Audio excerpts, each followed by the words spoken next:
Welcome to the Besties with Breasties podcast. Sarah Hall here. I am a certified health and wellness coach, athletic trainer, mom, and breast cancer survivor. I help women overcome their own mind drama to make mind shifts that open up the possibility for their most empowered and energetic life. And I am Beth Wilmus, author, speaker, and founder of a human investment organization, otherwise known as a nonprofit, called Faith Through Fire.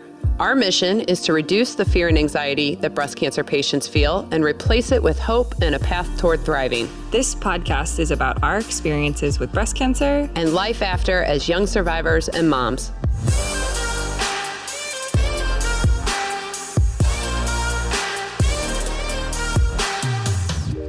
I'm pretty excited about this episode. Well, me too. Well, yeah, this is going to be your jam. Yeah. But it's such a different slant. So on what we're going to be talking about. So we're going to be talking about the cost of being sedentary. Okay. Which we have had multiple survivors contact myself and be like, are we going to talk about how important movement is to lowering recurrence? And I said, absolutely. We've brought it up in other podcasts. Yep. We've talked about the recurrence rates and how they're impacted by being not active. Be active. But I said, I want to look at it from a different point of view because exercise can be very difficult for some people to embrace. Especially when you have achy joints and Oh. you work a 9 to 5 at a desk. And Also, I'd be curious to know if you know this stat because you are one of these people and it's very rare. Do you know what percentage of people routinely go to the gym and work out? 3. Oh, no, more than that. 15%. All right. 15%, but think about that. 85% don't routinely go to a gym and work out. So when you're talking to somebody about a sedentary lifestyle, most of us are not doing it. Oh yeah, I'm aware. I mean, I've lost friends because I have zero patience for it, I guess. For people who aren't active. Yeah, or when somebody says I don't have time to exercise, the thing that wants to come out of my mouth, and I have since learned that you can't be so heartless, is you will have time for disease later because you'll have to. Mm-hmm. Yeah. This goes back to the whole motivation thing, right? Yes. What's your motivation? I would say that it's a pretty strong motivator if you think that it might reduce your disease recurrence. Yes. And it's not talked about a lot in the medical setting. And but I wanted to do an episode around something that I think everybody can do. Yeah. So if you're starting to listen to this and you're like, this is me, and I just already feel like a terrible person because I don't prioritize There's this. no guilt here. There's no guilt here because you're guilt. part of 85% of people who feel the same way as you. I'm going to give you something to think about, though. So we're going to get you to join the 15 and we'll make it 25. Yeah, well, here's the thing. Here's the encouragement from this episode is that you have to do very little in order to up your game. Oh, sweet. So this is not an episode about exercise per se. We are going to be talking about a book written by Dr. James Levine, and it's titled Get Up, Why Your Chair is Killing You and What You Can Do About It. Ooh. Your chair. And full disclosure, I didn't read this book, so this is going to be a nice conversation. Yeah, no, I didn't want you to read it because I read it and I'd like to kind of banter back and forth. So Dr. Levine is an endocrinologist and an expert on obesity, and he presents like this compelling case about the dangers of prolonged sitting and how it affects our health. So Sarah, I have some questions for you. Okay. Did you know that prolonged sitting for over 6 hours per day has been linked to a 20% higher risk of dying prematurely? I did not know that. Even for people who regularly exercise. Did not know that. Yeah.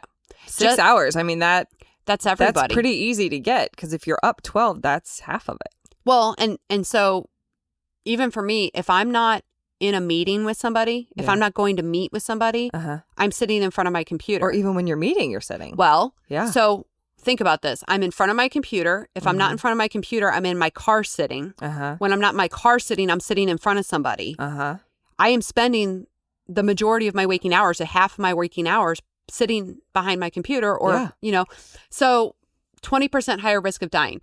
People who sit for long periods each day are at a higher risk for developing chronic diseases such as obesity, type 2 diabetes, heart disease, and some cancers. In one study, sitting for extended periods of time increased the risk of heart disease by 125%. Good gracious. I know. And the risk of death from all causes by 50%. Oh my gosh. So this is all just from sitting down. Isn't that crazy? That's insane. So here we are thinking, we need to be exercising, right? Which we do. There's enough studies out there that say we need to be exercising. Yeah. Just sitting is what the culprit is, basically. So we're going to talk about some interesting points from the book today. We're going to talk about sitting as a silent killer, the concepts of NEAT, which is non-exercise. It's how you like your whiskey, right? I know, right? That's what I thought too when I read it. It actually means non-exercise activity thermogenesis. Oh. I know. It's fancy. I think this We're going to teach you some big words today. Right. Dr. Levine coined this after he found his study results. And then like the cultural shift that needs to take place for us to address this issue. Okay. Interesting. But before we do all that, let's dive into our first sponsor. Ann's Bra Shop features skilled mastectomy fitters ready to assist you in selecting the perfect breast forms, bras, swimsuits, and camisoles for your post-surgery needs. They have 3 locations in the St. Louis area, Chesterfield and Wentzville, Missouri, across the river in O'Fallon, Illinois, and a 4th location south on I-55 in Cape Girardeau. Visit Ann's Bra Shop at www.brashop.com to learn more. All right, let's get into it, Beth. All right, so can we agree? I mean, human bodies are designed to move. Yeah. We wouldn't have been born with joints if we were right.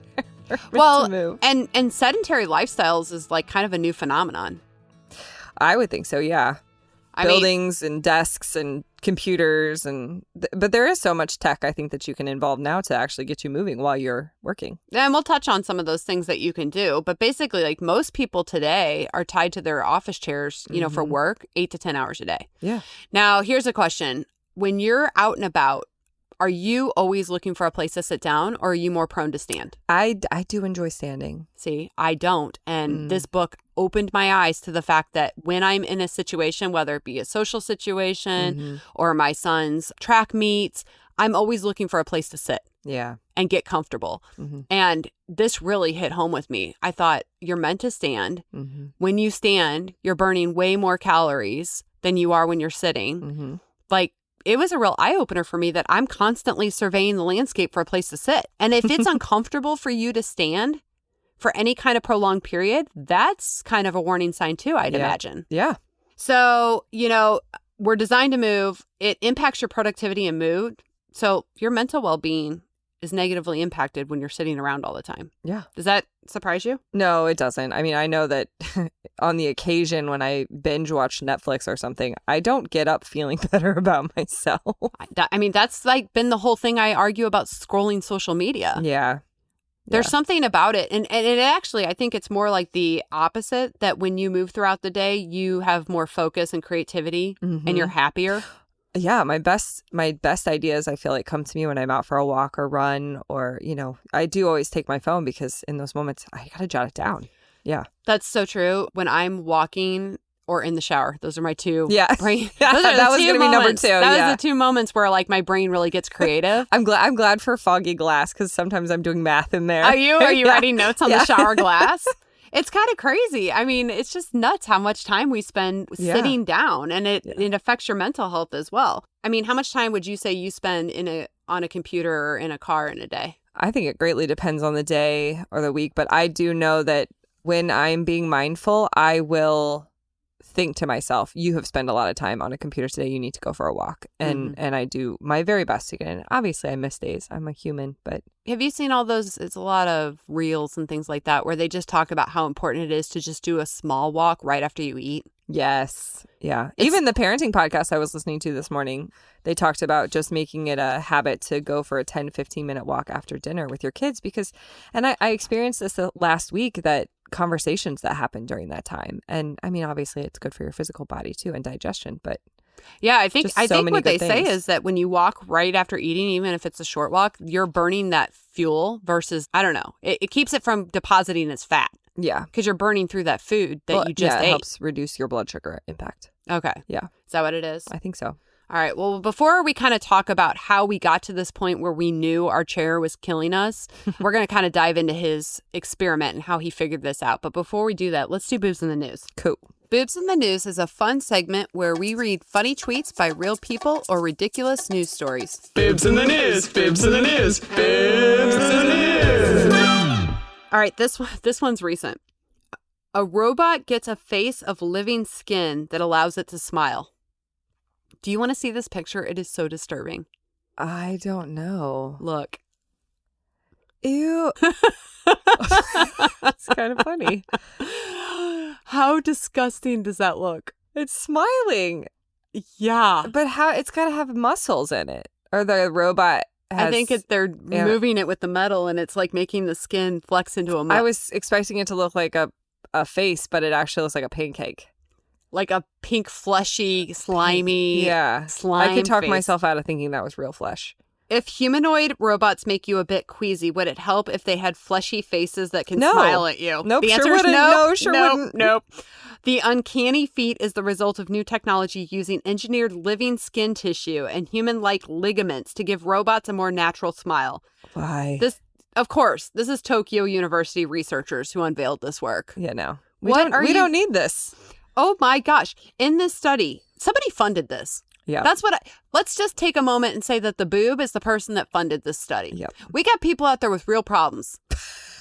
Right? We don't need to put skin on a robot. Gosh, what is wrong with people? Somebody got pitched this idea and they were like, you know what? Yes, skin. Yes, I will give you millions of dollars to put real skin on a robot. No. Okay, it says, in this study, we managed to replicate human appearance to some extent by creating a face with the same surface material and structure as humans. In the process, we identified new challenges. Oh, really? Really? That's weird. Such as the necessity for surface wrinkles and a thicker epidermis to achieve a more human-like experience. No. This approach promises to make robots more lifelike, and in the future, similar techniques could also be used on humans in cosmetic and plastic surgery industries. You're going to totally change. This is so gross. I've thought about this before. I don't think robots are far off. Like, I don't think that movie with Will Smith AI or whatever is that. No, I think Elon Musk has been warning us of this. It's going to happen It's soon. happening. I don't know. But if it does, I don't want them to have real people skin. This is so disturbing. Yeah. We don't want our robots to actually look like us. I don't want robots at all. I'm with you. Same. I think there is something really disturbing about it. Yeah. This is not good, people. I already don't like checking my own self out at the grocery store. I don't want a robot to be doing it. Hello, Sarah Hall. Hello. I noticed that you got the Oreos. I already feel really bad because I talk to my Siri like it's a real person. I'll be like, Siri, tell me this. And I'm like, thank you, Siri. I felt a little bit disturbed this morning because I was making my daughter's bed for her because I couldn't take it anymore. Oh. And I asked her Alexa in her room what the high was going to be for today. And she told me. And then she said, would you like me to tell you anytime snow or rain is going to move in? Just say yes. And so I was like, okay, yes. And then she goes, okay, I will notify you of impending weather at 7 p.m. every evening for the following day. And after she did it, at first I was like, that's cool. And then I thought, that's weird. Yeah. I don't know. Gone are the days when the kid just wakes up and goes, I need to step my body outside to see what to wear. Right. Yeah. I don't know. Yeah. Anyway, that is the grossest thing I've read in a long time. Yeah, that's pretty Shame nasty. on the person that funded that study. Yeah. Yeah, there's your boobs. Bibs in the news. Bibs in the news. Bibs in the news. We're back. Let's talk about this experiment that this doctor did where he coined the word NEAT. So basically this doctor, he had a group of people and he divided it into 2 groups and he gave each of them 1,000 extra calories a day. Okay. For 8 weeks. And he wanted to see who gained weight or if anybody was going to gain weight. What would you guess? I would guess if you're going to give everybody 1,000 calories extra a day, everybody's going to gain weight. So did one set of people exercise and one set didn't? No. They recruited random people. Oh, with random lifestyles? Random lifestyles. Oh. Actually, they made sure that they were not in that 15% that exercise. Oh, so they were mostly sedentary. These were the people who do not go to the gym. They don't participate in exercise. These are every day. This is the 85%. So you're asking, did they all gain weight or did they not? What would you guess? Like if I you give, would guess they all gain all weight. would gain weight, right? Yeah. Nope.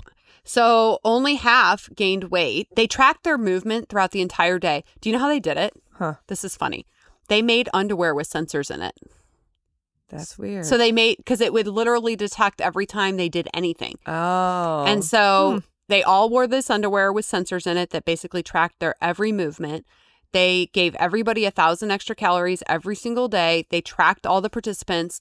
And at the end of it, they figured out half the group gained weight, half the group did not. Okay. The group that did not were the people who were moving around more in the day. Okay. They were not sitting behind a computer. They were not sitting Okay. in their cars. They were so like I think of my brother-in-law. My husband sits behind a computer for 8 hours a day, he gets up only for lunch. Yeah. In which he's also sitting while he eats. Right. My brother-in-law is in construction. Yeah. And he walks around constantly. Constantly. He's never gained weight the entire time I've known him. He has looked exactly the same. This is essentially where this NEAT came from, because these people who just naturally move more in their day are the ones, it did not matter that they got 1,000 extra calories a day. It didn't matter what they were eating.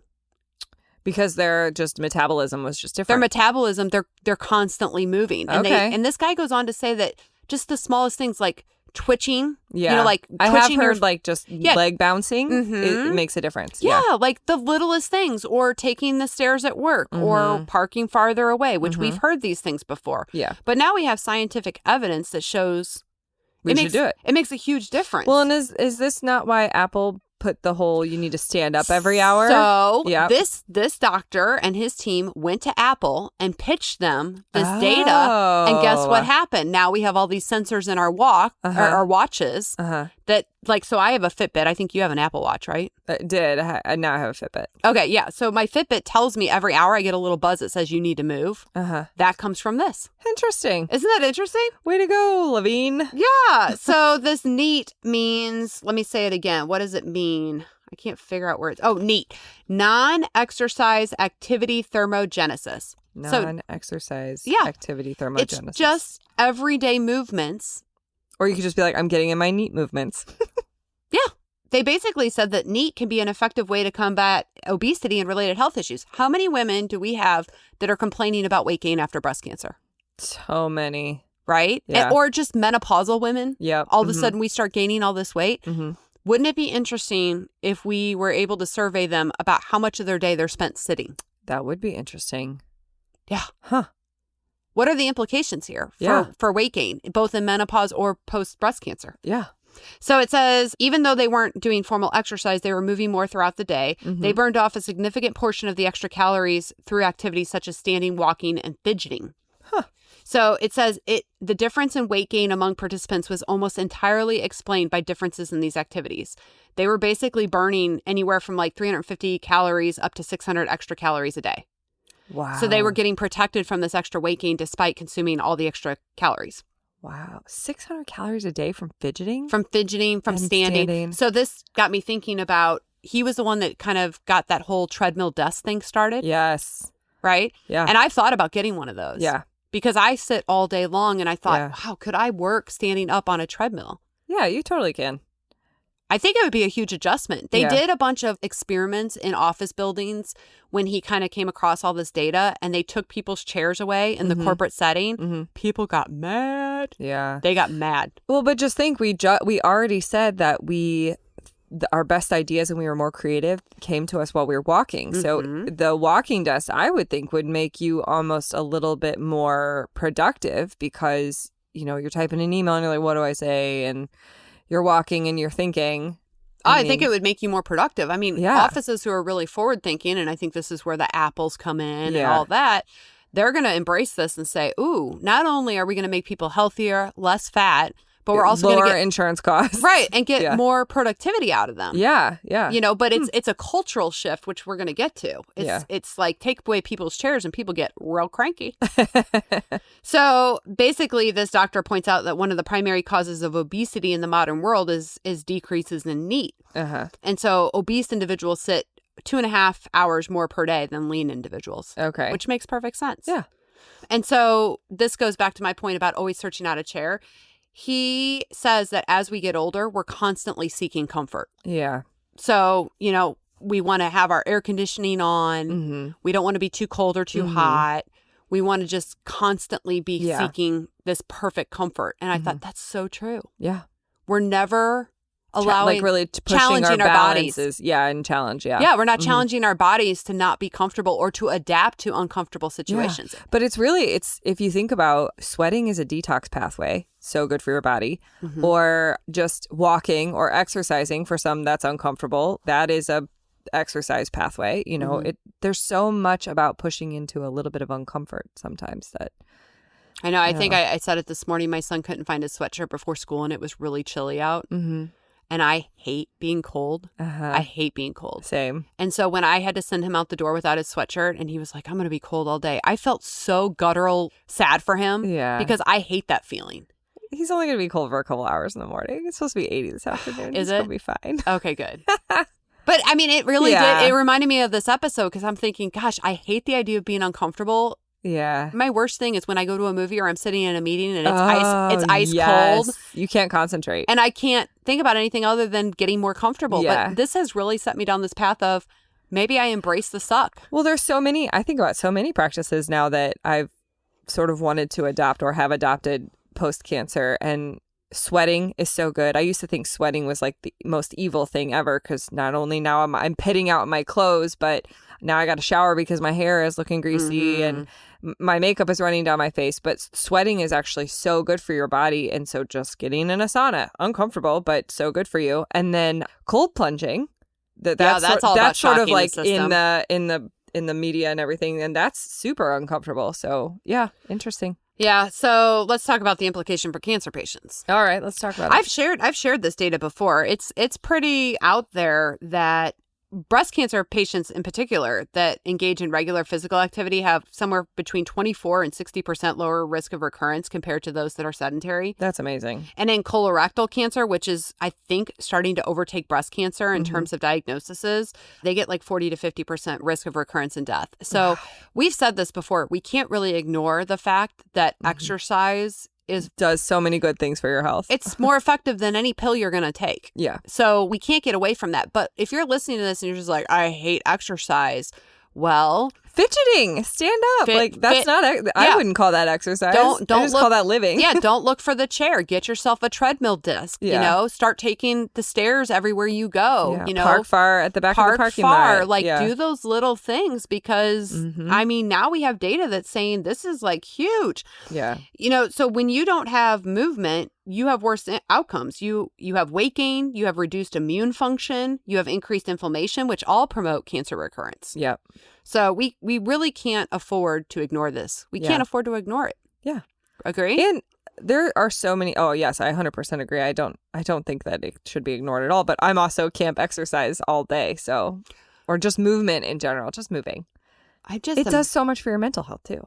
It does. It's a habit. It's habit forming though. So if you can start with those small steps, get the Fitbit that tracks your steps every day. Yeah. I mean, I really do make a conscious effort to get 10,000 steps. I was so excited because yesterday I got 20,000 and I thought, well, that's 2 days. That's 2 days worth. I went to the zoo. Oh, okay. That's 2 days worth of steps. Yeah. Done for tomorrow. I know. It does make you feel a little bit like, well, I've kind of, got some goodwill in the bank. Yeah. So, I mean, there needs to be a cultural shift. No. Yes. Yeah. I think we're just so lazy. We are. Yeah. I mean, I sat at the girls' soccer game this weekend and I could have been standing there. It was a beautiful weekend and there's just chairs everywhere. You bring stuff and the expectation is you sit. Yeah. Yeah. I mean, I can't even imagine. I could do it for my son's cross country meet because he runs for like 20 minutes. Yeah. When you do a track meet, that's an all-day affair. Yeah. Yeah. But certainly there's plenty of opportunity to sit there and intermingle your standing with your sitting. Yeah. You know? Yeah. Instead of just... So anyway, I thought this book was super interesting and he talks about the cultural shift. He makes suggestions about how companies really need to get on this and start allowing it. I don't know. The experiment didn't go great when they took away employees' chairs. So I don't know what that looks like. Well... As I was listening to the parenting podcast this morning, it's about taking away your kids' phones and everything. In the moment when it's something that they're used to, taking it away, they're of course going to be mad and revolt and get angry. They're not going to be like, "Oh, sure, take my chair, that's fine." But in the long run, they might thank you. Yeah, well, in the experiment where they did it and they took all the chairs away, they didn't say you couldn't go get your chair. And so they were like, we want you to try this. We think it would be good. Here's the data behind why we're asking you to do it. People got their chairs for a couple different reasons. One, actually, that's a different topic because they also had gyms. They put gyms into the corporate spaces and then people weren't using the gyms. And when they asked the employees, why are you not using the corporate gyms? And they said, because we don't want people to think we're not working. So there was that so productivity. That seems like a cultural shift too. Right. Yeah. So like they had these mini gyms on the floors of their office building, and they were encouraging people to go work out or just get on the treadmill for 15, 20 minutes here and there. And people weren't doing it. And they thought, we spent all this money. Why aren't you doing it? Yeah. They didn't want people to think they weren't being productive or weren't working hard. That was one issue. The other issue was most people went and retrieved their chairs out of the basement because they just couldn't get over the idea of standing.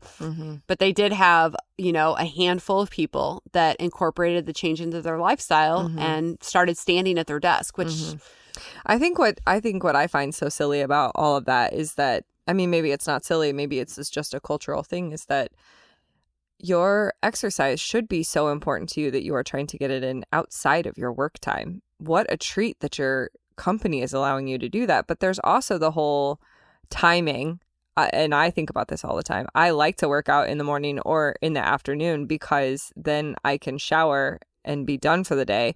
Working out in the middle of or like doing exercise or whatever, depending on whether you're going to get sweaty or not, it totally impacts that, because if I have meetings, I've got a meeting in the afternoon, I can't go get sweaty now. No, I agree with you. But what this study's saying is that you don't have to get sweaty. No, if you're just go for a walk. If you're just play on basketball. the treadmill, and walking.